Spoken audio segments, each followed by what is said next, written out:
just start by introducing you. You and I have known each other for several years now. I don't even know how many years. A long time. It feels like our whole adulthood, but that's not really true. It feels That's like right, it not feels that true. way. Feels like it. So this is Stephen James, everybody, that we're talking to today, and I am so excited about this conversation. I'm excited about the timing of it with your new book, and also with the ministry that we're doing in our church. You are a counselor. You've been a mentor of mine in a lot of ways. And because you worked in a church setting, but you've also worked in a more, secular, maybe not secular, but professional. Yeah, totally secular. Totally secular. Yeah. I guess, counseling setting. You cross all different kinds of worlds and all different kinds of people. And so I'm really excited that you're joining us today. But your background is varied in terms of, like, you've done ministry, you've got obviously counseling licensures, degrees. You're the founder or co-founder of Sage Hill Counseling. You're the creator and CEO of the Leadership Lab, which I'm reading off my notes, helps entrepreneurs, executives, and professionals improve not only their leadership, but their family lives as well, which I have observed in a lot of different ways. And you're also a best-selling author of 6 books. So my question for you is, what brings you to this conversation on addiction and recovery? Yeah. I sound so impressive when you introduce me that way. It's like, wow. You are. Yeah. And I think I would say more impressive is I've been married for 25 years. And That's to very Heather, impressive. And we've got 4 kids. And to me, that's my greatest accomplishment, actually, is being in a really life-giving marriage. How I come to the conversation of addiction is one, it's a professional. I've begun to, over the years, understand that most of the problems we're dealing with from a counseling perspective are addiction oriented. And we'll talk more and more about that. From a personal standpoint, I grew up in a family that had addiction in it. And so I've known it intimately without even knowing I've known it intimately, for a long time. And personally, I don't identify myself as a person who's in recovery from a classic addiction, though I do see myself as a person who's in recovery of heart. And it's only by sheer chance and lack of willpower that I'm not a recovering alcoholic, because I tried really hard, or a recovering sex addict because I tried really hard. Yeah. I just didn't try hard enough. I just didn't have enough willpower to stay after the problem. And I was fortunate enough to get help early too. So I come at it personally. I come at it professionally. In my work, I've worked in treatment centers before. I've worked in local church. I run some counseling centers now, right?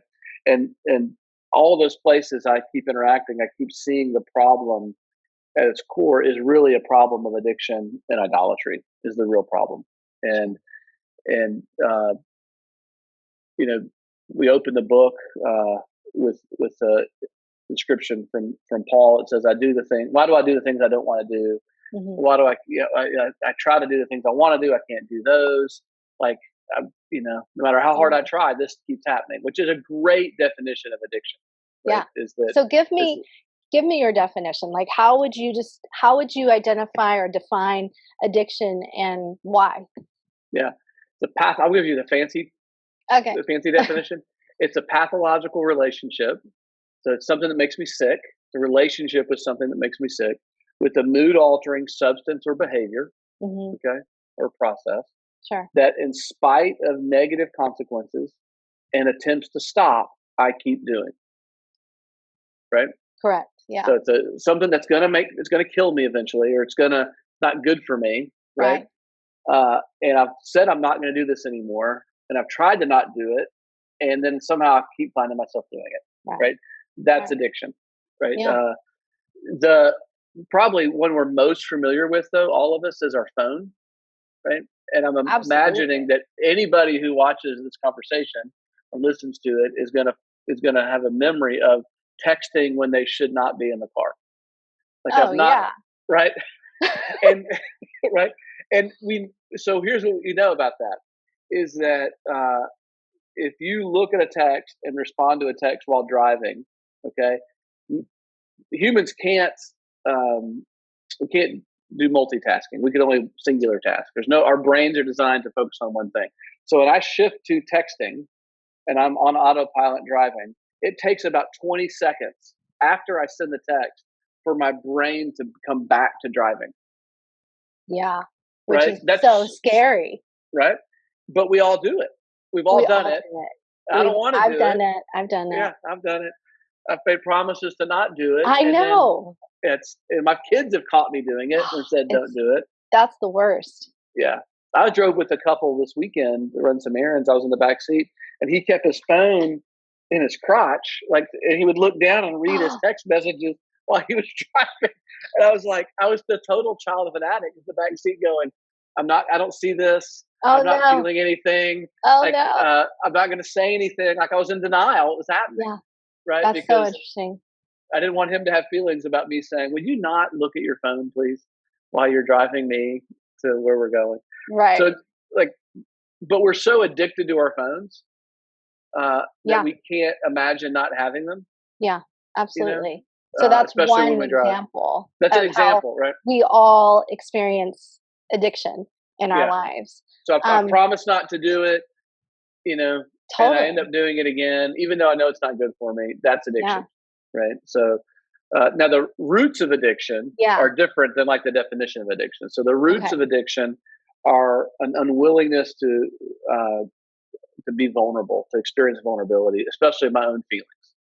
So I Yeah. don't want to be vulnerable. I don't want to experience feelings. Right. So I do something that keeps me from feeling these feelings that feel so bad for a minute. Right. And when I do that, I want to do that again. I want to do it again because feelings don't stop, right? I keep having feelings, so I've got to have something to fix my feelings. So the cause of addiction is the invulnerability to tolerate feelings. Yeah. And then the thing I use to manage my feelings, Yeah. and that can be everything from a phone to alcohol to drugs to illegal drugs to prescription drugs to exercise to work, the depression and anxiety. There's a lot of research now that shows a lot of depression and anxiety is an addiction process, not not and an so actual, So this conversation is going to happen right after I have just preached a sermon on wonderful fear of rejection. Yes, And which you can't not be afraid of being rejected. Right. That's exactly what I say. And one of the coping mechanisms to avoid that fear of rejection is addictions. Yes. And codependency, perhaps. Or I would say codependency is an addiction. Yeah, right. That's what I figured you'd say. So I talk about that a lot around how and that addiction is so that we don't feel, we just avoid feeling things. Because feelings feel bad. Feelings feel bad. They take us out of control. Right. And those of us who grew up in families where feelings weren't tolerated, right, or only certain feelings were tolerated. In most families, there's a few feelings are tolerated, but other feelings aren't tolerated, right? Yeah. And then if we have an addict in the family, their feelings matter most. Right. So if we grew up with an addict parent, a compulsive parent, parents really ritualistic or dogmatic, then their feelings matter more than everybody else's. Right, overshadows everyone else's. Right, and so that fear of being abandoned, or fear of being lonely, or fear of being left out, like, is something we experienced as children, right? That I had to perform in order to find acceptance and love. I had to do something right, or behave right, or act right in a very specific way. And then I began to think very early that I can mind read people. Like I know what they're thinking. Or children who are in codependent relationships with their parents, or impaired relationships with their parents, really think I'm in control of their behavior. That I made mommy do this. Right. I shouldn't have done that. Oh, it's so sad and common. Very real and common. Absolutely. It's so sad. So that children that that grow up in those systems have a lot of anxiety, right? Yeah. Because the world feels really tenuous, you know. And most of us who grew up in those ways find things to do to make us feel better, right? Yeah. So for me, like I said, we're talking opening, like in the classic sense, I'm not an addict, but man, talk about approval seeking and performance. Oh, I can climb ladders and perform and jump through hoops and love challenges. You and I are both 8s on the Enneagram, We so are. like give me a challenge and That's right. like, tell me I can't do something and it owns me, right? Because I'll keep after it. That's right. Totally. Right. So, and that's all from that place of the fear of not belonging and mattering. You know? Totally. Which humans are always, our greatest needs to belong and matter. And I'm sure you just talked about this in your sermon. And so to not belong and matter is scary. It is scary. Yeah. Yeah. But we all experience it. It's so common for everybody to have that experience. So if I am stuck in addiction, whether it's to my phone texting while driving, or whether it's alcohol, sex, pornography, like whatever my addiction is, and I'm stuck in it, what do I need to do to get out of it? Like, tell me what to do. Yeah. So admission, like, you know, admit you have a problem, right? Yeah, These are, we all kind of know the answers to this, but admit you have a problem. Admit your powerlessness over it. That addiction at its core has this admission, not just of the addiction, but I'm powerless to it.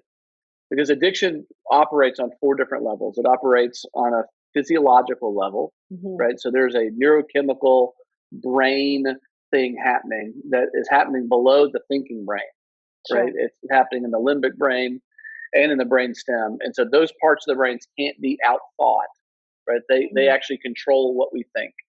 And there's a lot of research around when we're feeling ashamed and stressed, anxious, and humiliated. And whatever I do that changes my neurochemical experience of shame and fear, right? My brain says yes to, and the neurons, the sheathing around those neurons, the connection, are so strong they'll never go away. Right. So if I'm in distress or humiliation, and something brings me to a sense of security, neurologically, my brain says yes to that. It doesn't matter if that thing is good for me or bad for me. My brain says yes for that. You know, so addiction's one, neurological, physiological. It's psychological, right? So I make meaning out of my life with it. So for me, the definition of psychology is the ways I make and interpret meaning, right? So like with addiction, I need a break, so I take a drink, right? That's a meaning making, you know. And so it's psychological in that way. It's emotional because I use it to regulate my feelings. Right. And it's spiritual because it ends up being the center of my world. Right. So the problem with addiction, when we begin to admit and accept powerlessness, is we have to accept that it's so hard because it touches all 4 of those areas: physiological, psychological, emotional, and spiritual. And I don't know many things that do that, right? That get me in all those places at the same time. And so admission, and then admission of powerlessness over the addiction is really, really important. And most people who are addicts can admit they have a problem, but they think they can solve the problem themselves. And that's what keeps them trapped in the addiction. Right. Because that brings more shame. You know, like I know really great people who are addicts. Like they're wonderful people. They're really kind. They're thoughtful. They're doctors or lawyers. They're nurses. They're pastors. Like they're great people that are addicts. It's not their morality. It's not because they don't try hard. Right. That they stay in addiction. It's that their unwillingness to surrender control to something besides themselves that keeps them in addiction. Yeah. It sounds like all of us as humans with sin in general, right? Yeah. Which is just a different. Yeah, I'm sure you and Aaron would disagree with me on this or correct me if I'm wrong.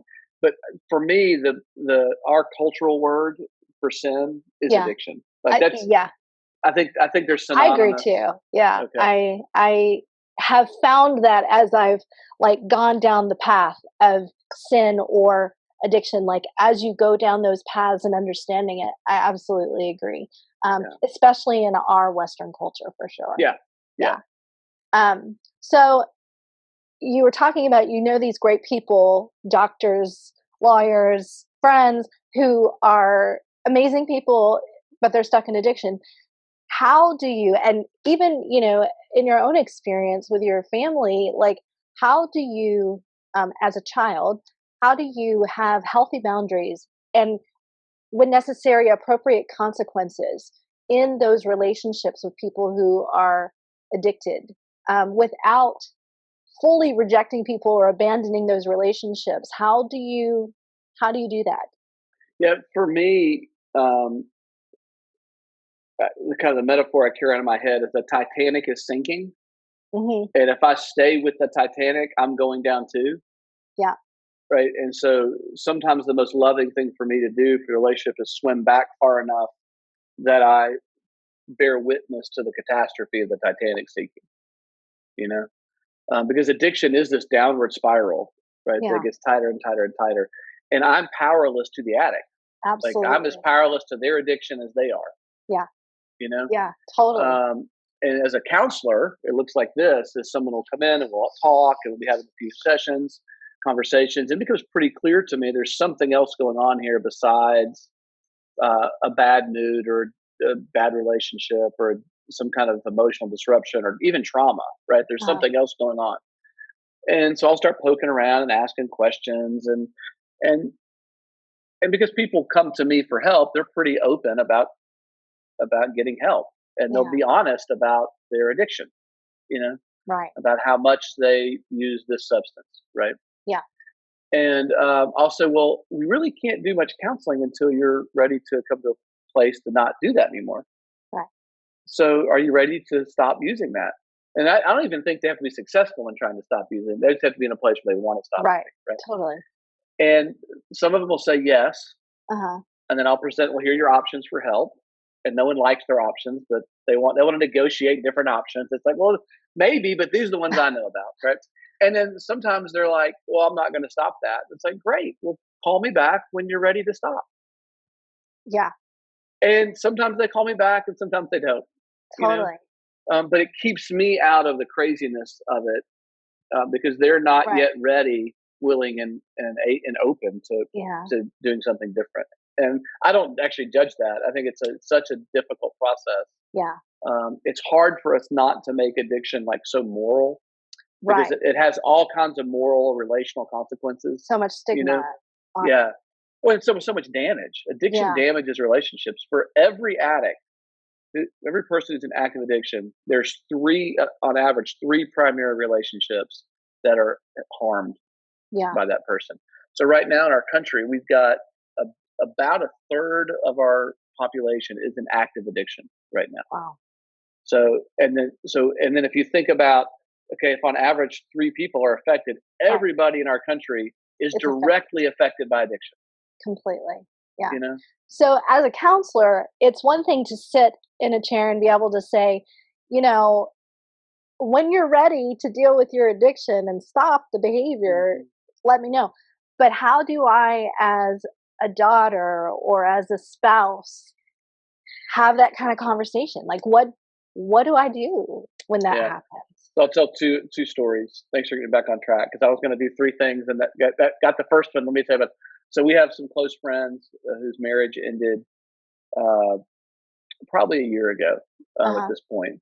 Um, and they were in counseling for a long time, uh, and he did everything that you were supposed to do except not drink.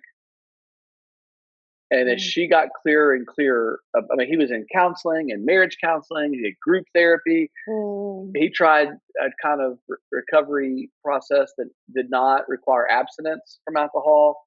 That didn't work. What kind of recovery process is that? Well, there's a lot because people don't want to quit. So Yeah. there's some really thoughtful people that are going, well, maybe we can just have them take a little bit of the medicine, Mm. right? Yeah. You know, and so she got clearer and clearer about her marriage and her children and her husband. She didn't stop loving him, but she did come to a place. She said, like, for me to be in relationship with you, and for you to be in relationship with me, like, I need you not to drink. Yeah. So she made it her problem, right? I need you not to drink. Yeah. And if you can't do that, then I can't be married to you. And most of us, and I had a similar conversation with a guy because he drove my children impaired, I found out. And Wow. I offered relationship to him, and Yeah. he chose alcohol over our relationship. Right. And I think what's hard about that is I have feelings, Of course. right? Is that Yeah. is again, it's my willingness to tolerate my feelings of grief, sadness, of Yeah. hurt, of loneliness, of shame. Like, I should be able. I'm a counselor. Like, Right. like, I've written books. Like, I'm an expert. I should be able to help this guy, and I can't. Like, I'm powerless to his addiction too. But when it's someone Yeah. that's close to me, right, it's painful. Now I can even go to family members that I don't have a relationship with right now because of the harm of addiction Yeah. and the betrayals that come through addiction. And uh, it is a daily walk for me to stay and surrender to my feelings Right. and to my God, Right. and uh, trust that, like, I can't fix this thing. Yeah. And will I walk day after day with a God that I believe can, but who might not? Yeah. And that's so scary for me It's and really painful. Yeah. And but a lot, you can't actually be in relationship with someone who's in addiction scary. Right. because their primary relationship is the addiction. They're always going to choose that They until can't they lay not it choose down. that. Yeah. Yeah. Yeah. Yeah. And they're laying it down as a daily laying it down. Right. Right. Um, Totally. it's a, I have to, in the Serenity Prayer is, I think we've all heard the first half. God grant me the serenity to accept the things I cannot change, the courage to change things I can, the wisdom of the difference. Yeah. The second half, which isn't often quoted, is like the money part. Okay. Because it says, taking, I have to, God grant me the serenity to accept the things I cannot I've change, got the your courage book. to change things I can't. Yeah. Yeah. It's somewhere in there. It's in the back of the book. It's in the back. It's in the back. I remember it. Yeah. If I surrender, let's see, where is it? Accepting hardships. Accepting hardships as the pathway to peace. I don't want that. I want, like, a praise and worship song to be the pathway to peace. I want it. It's not. Hardships are the pathway to peace. Taking as he did, Jesus, the sinful world as it is, not as I would have it. Yeah. Right. And a lot of addiction is me, like, at the core, like, saying I know better than God. Right. Right. I don't accept the story that's being written. Totally. I want to write a different story. I want to be in control. I want to be in control. Right. Yeah. And I want to feel good. I deserve to feel good. That's right. And I mean, I can feel good now. And if addiction didn't make us feel good and powerful, we wouldn't do it. Right. Right. Right. But it gives us a sense of belonging and a sense of power. And then it says, trusting that he will make all things right if I surrender to his will. And I hate this part too, so that I may be reasonably happy in this life. Reasonable happiness? That's so not the American dream. No, that's not what I want. Right? It's supremely happy with him forever in the next. Right? It's absolutely. Like, so hardship's the pathway to peace. Totally. Moment by moment, and I'm going to be reasonably happy. Wow, thank you. Yeah. But that's where we live. Like, life is tragic, Yeah. And as I just said in my sermon, we all fear rejection, and we will all be rejected. Yeah. Probably on a daily basis. Like, we're all going to experience some form of rejection. Yeah. That is the life. I sent Heather a text this morning, like a sweet text, thinking I'd get a response back. And I was at work early. She wasn't even up yet. Like, I was at work really early. Yeah. I encoded that as rejection. Yes. Right. I had feelings. These little moments, right? Totally. She wasn't rejecting me. No, I just had a feeling that said that's rejection, right? Totally, all the time. Because I've been rejected, right? Yeah. Like, I've been in situations and in moments where I reached out for help or love or acceptance or affirmation or belonging and mattering, and I was shunned. Yeah.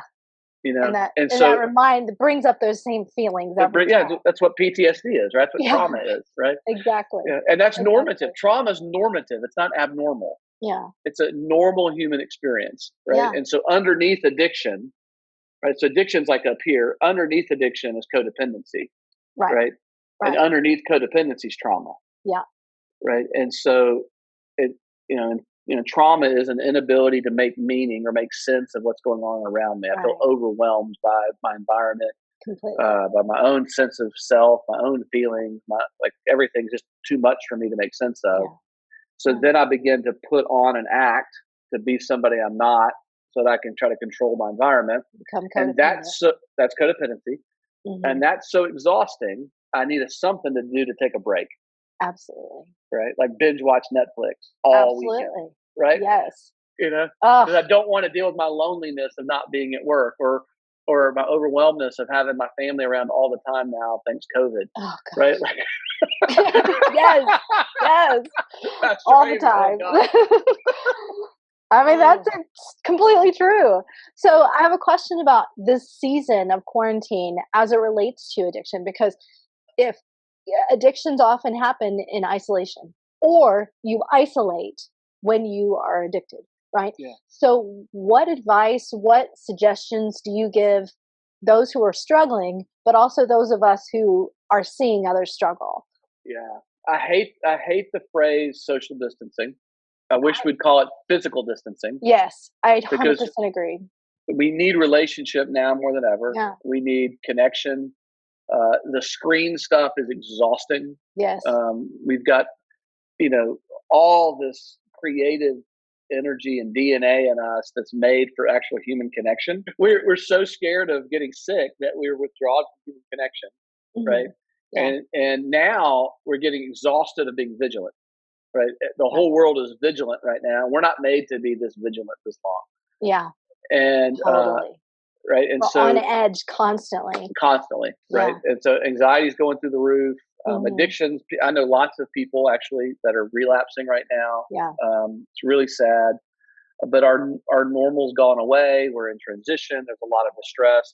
So I think what people need to do right now is actually take extra care, like do less, get care, rest more. Solitude's actually a really good thing. I'm finding nature's a phenomenal thing. This heat wave is terrible, but we've got to find times to be outside and reset ourselves, be with people. Like, it's amazing how just a good walk with somebody or some friends, with not even deep conversation, just walking, just being around people in a safe way can be really good for us. But those of us who have historic trauma, those of us who grew up in impaired families where identity and feelings didn't go together, right? In order to be somebody, you had to not be somebody. We're all having a really hard time right now. And I think to have compassion for ourselves, I'm practicing a lot of self-compassion right now. It's okay. I can't do the way I used to do. Like,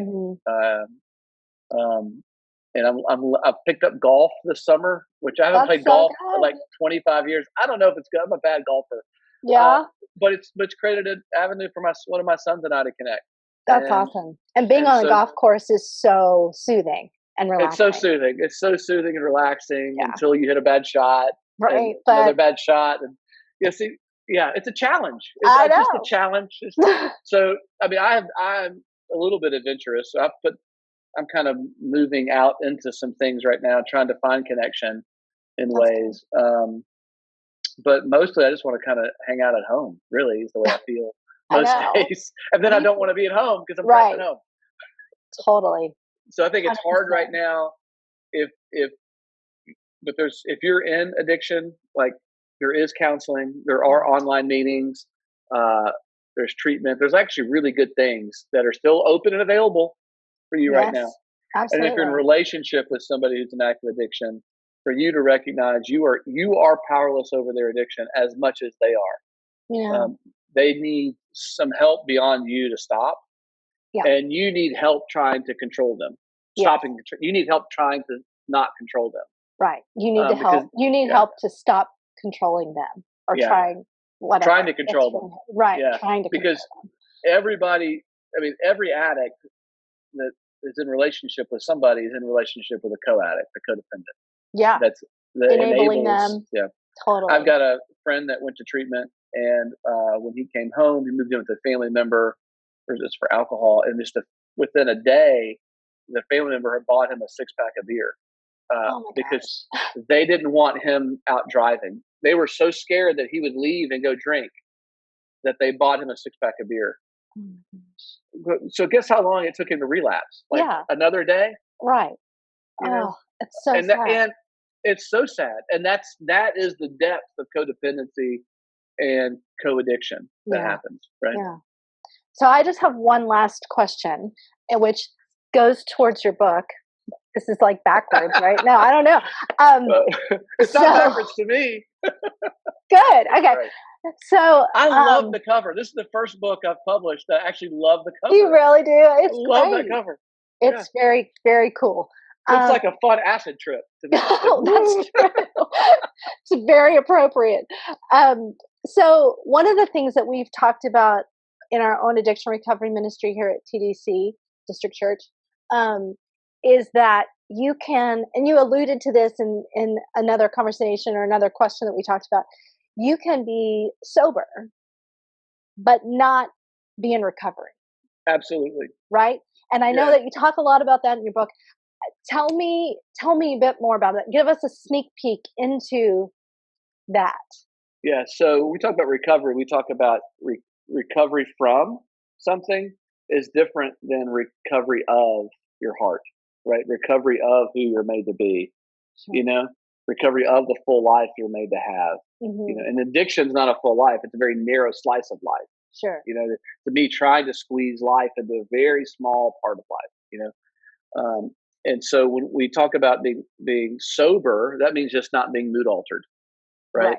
That's like abstinence. But a lot of people can be sober from their substance or their behavior and not have any of the emotional sobriety or emotional recovery that it takes to actually be a full-hearted person or a full living person, right? Yeah. And so their whole world is still defined by their addiction.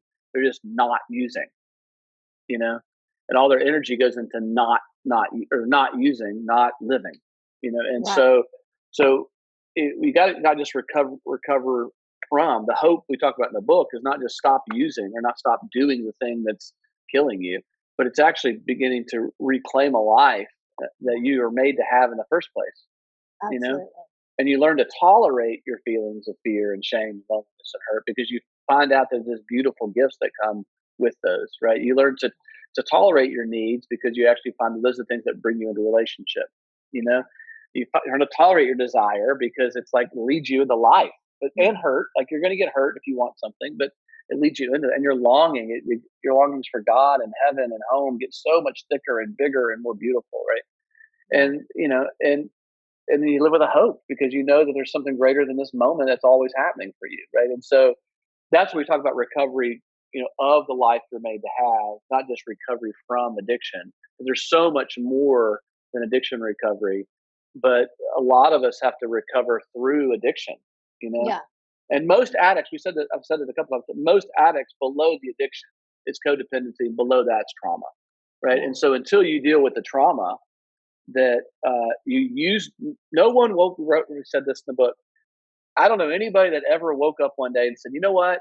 I'm going to ruin my life 3 years from now, and I'm going to destroy my relationships. I'm going to lose my job, and I'm going to go to jail, right?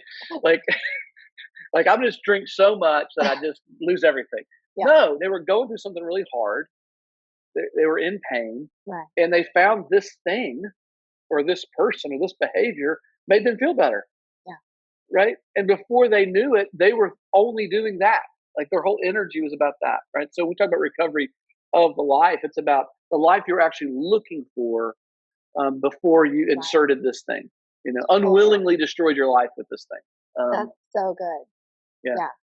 But, just alcohol, drugs, prescription drugs, like opioids are still massive right now. Yeah. Right. Like COVID is bad, but opioids are worse, and they're up. Opioid deaths are up 13% over last year. Really? Yeah. So like we're ODing on opioids greater than we ever have. Somehow that was a crisis last year. It's not a crisis this year. It's a bigger crisis than it was last year.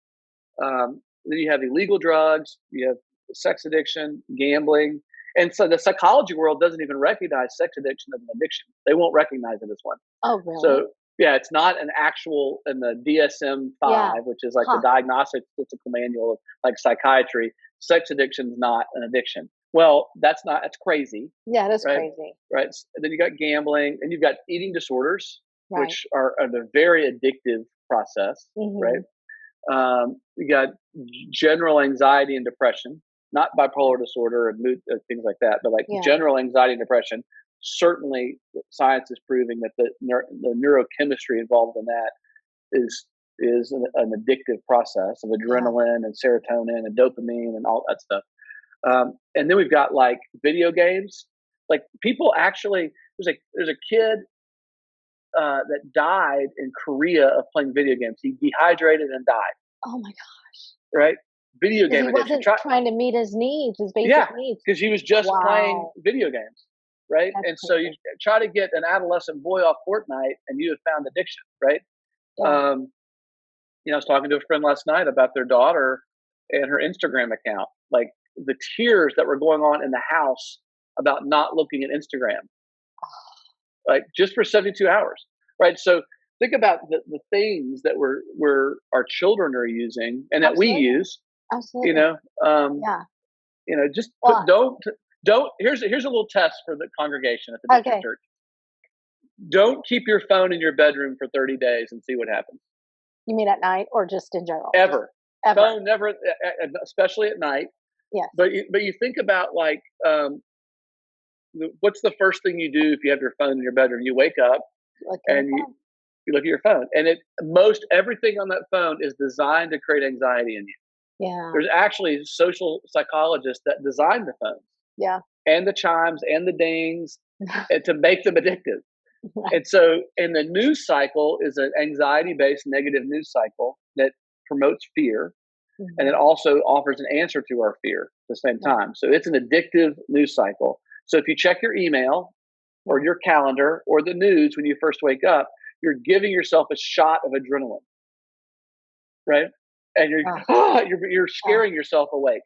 So, and if you go to bed at night doing that, it gets the same thing. So I would just say, you want to find out how addicted you are, put your phone somewhere else, not in your bedroom for 30 days. And see what happens the first couple of days. Yeah, that's a good challenge. We have in the book, we have a section that's like, am I addicted? And it's like a big kind of journaling exercise, right? And we have things listed in there. I'm going to see if I can find it. The different kinds of addictions. Yeah, I just want to read some of them because they're that's pandemic. Let's see. Oh, there it is. So alcohol, pornography, romance, and dating. Yeah. Right. Like as an addiction. Like I can't be alone. I've always got to be pursuing somebody. Totally. Prescription or over-the-counter medication, illegal drugs, cannabis, highly addictive. Cannabis is that's highly not addictive. Always been it's what highly has addictive. Yeah. It's super addictive. But you're addicted are you addicted to the feeling that it gives you, or are you addicted to the substance? Or both? Well, I think the feeling that it gets Sure. that it gives you. And we know about cannabis is that where cannabis is legalized, psychosis increases. Like that it makes people psychotic, right? Because So tobacco, nicotine, right? Nicotine's a wonderful drug because it sedates and stimulates at the same time. Oh. Perfect drug. Like it's a perfect drug. It gets you a little high, it gets you low at the same time. Food, binge eating, or not eating, or yes. Like the Sunday night binge eat because I'm anxious about work on Monday. Got that down. Computers or the internet, social media, video games, digital TV, digital media, television, working or volunteering. Yeah. They're a compulsive. I was on a trip with a guy recently who is a compulsive helper. Oh yeah. And we told him he couldn't help. Yeah. He about went crazy. Yeah. Like he literally, he's like, stop, help. We don't need your help.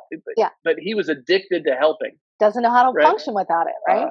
Caffeine. I've got my caffeine right here. Exercise addiction. I've got a client that exercise, not mine, exercises in the morning and he exercises in the afternoon. And I suggested, why don't you just not exercise one day? Yeah. And he looked at me like I had 7 heads, like I Oh was my the God. craziest person in the world, Oh, but he'll admit I'm addicted to it, yeah. right? He'll exercise with injuries. He'll exercise you know, Scary. and it's the cortisol that he creates in his brain that's addictive. Spiritual obsession. Um, there is a form of religiosity Yeah. that is dogmatic and obsessive and anxiety ridden that actually doesn't bring peace or doesn't bear fruit. Mm. You know, Yeah. pain seeking, so cutting, Yeah. right?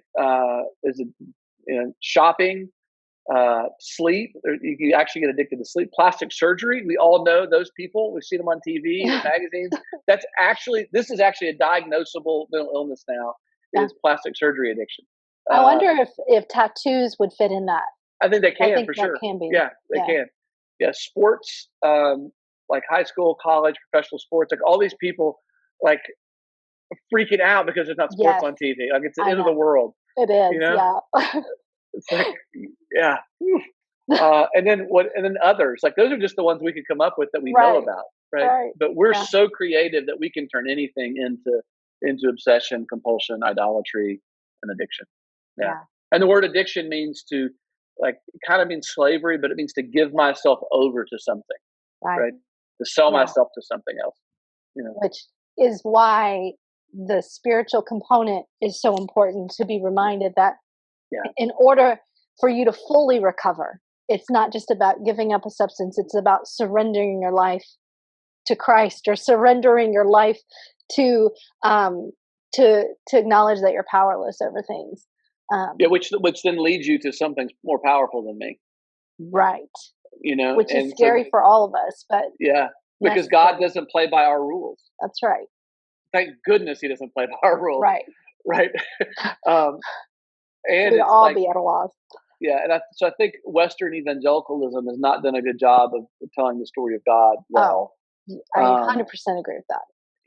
Because we've made it a performance-based, goodness kind of thing, and now it's become super politicalized. But to think about, like, the road to God starts with the admission of, like, I've got a problem and I'm not the center of the universe. Yeah. Totally.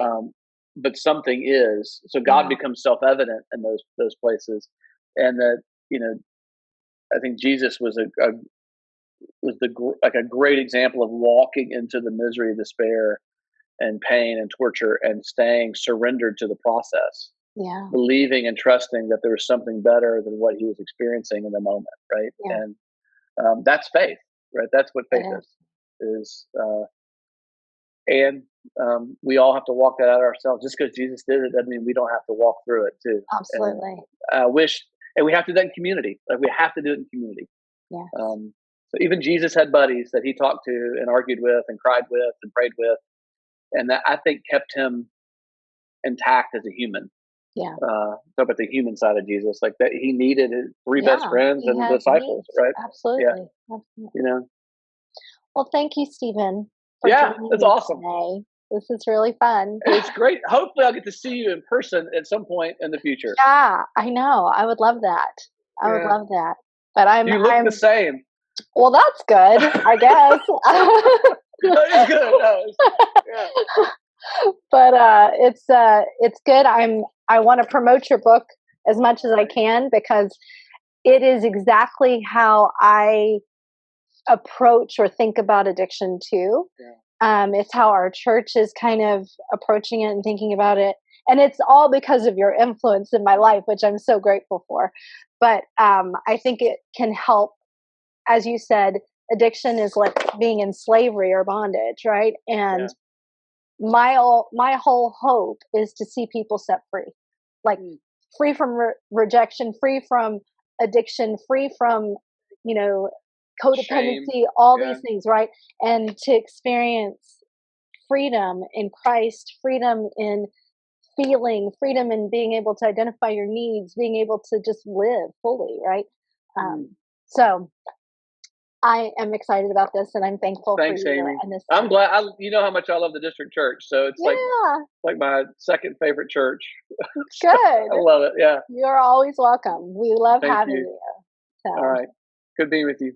Yeah, we'll see you later.